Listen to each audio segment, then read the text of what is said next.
And in one of the higher profile gubernatorial races, we actually have a new poll showing things aren't going so well for one of the challengers looking to unseat an incumbent governor. If you want to tell us about this new poll that you wrote up.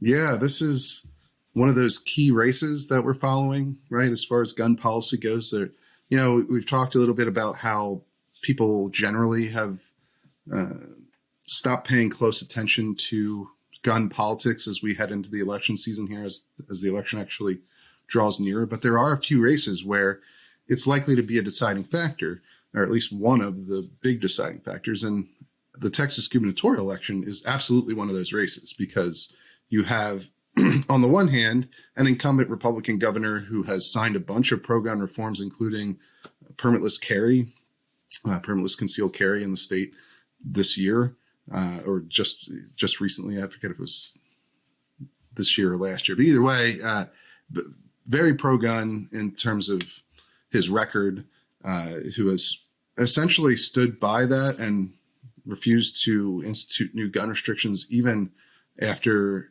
Uvalde happened, which is one of the worst mass shootings in the country's history. Of course, that itself is making the issue bigger in Texas than in a lot of other races.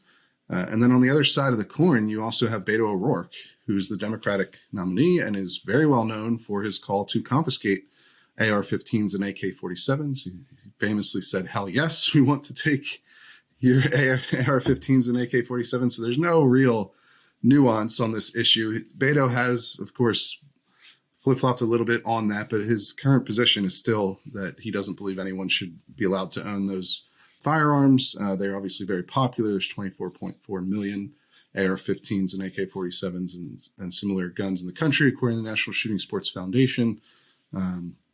So this is a very stark contrast in this race. And, we've been following it since the beginning. And now the latest poll from University of Houston shows Abbott with his biggest lead of the entire elections. It's the largest lead that he has held since they've been polling this race, at 13 points. And it's actually an increase in his lead by 3 points over the last time University of Houston released a poll.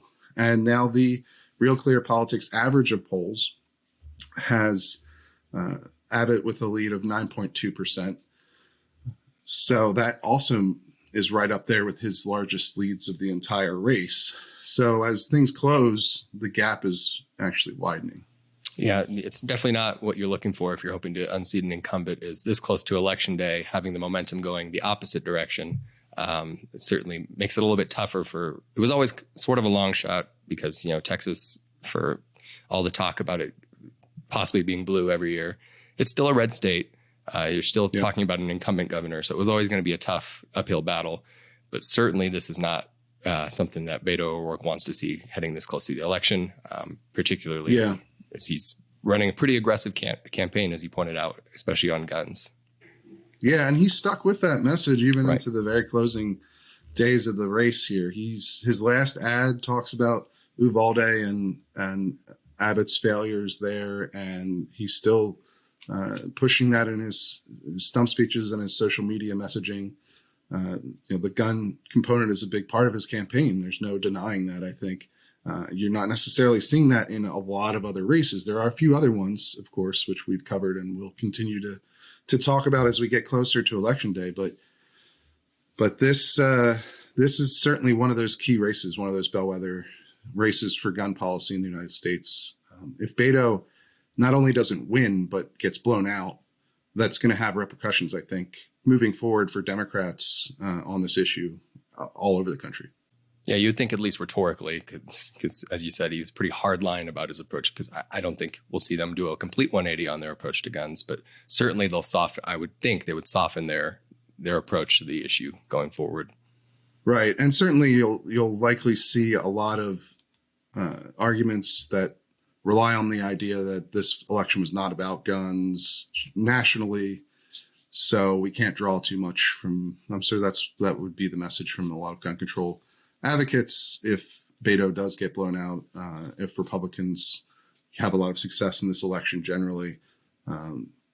But I think the reality will still be there that this star of the Democratic Party keeps losing these races, and one of the big things he runs on is gun confiscation. So I don't think that's going to go unnoticed in practical terms by a lot of political actors moving forward, if that's how it turns out. Now, if Beto pulls off a win somehow, or he makes it a lot closer than people expected, that, a lot of politics is a perception game.